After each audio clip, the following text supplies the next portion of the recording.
Давай, то като навлезе еврото, голяма каша. Батмирко! Чай малко. Кажи, кой искаш? Аз идвам за курса.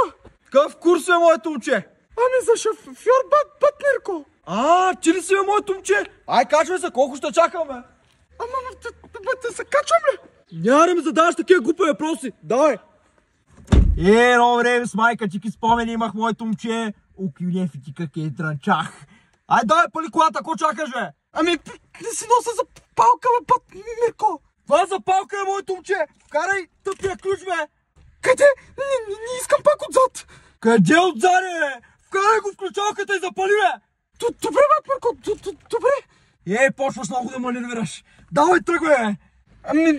Не мога. Как те не можеш, бе? Този ми запушил пътя.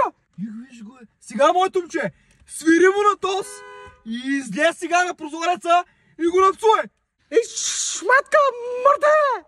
По-силно е! Градация да има! Шматка, мърде! Устата Пандора кутията.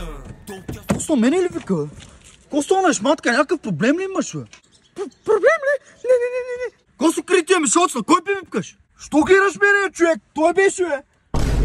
Дай ли? Сега го разбих. Батмирко!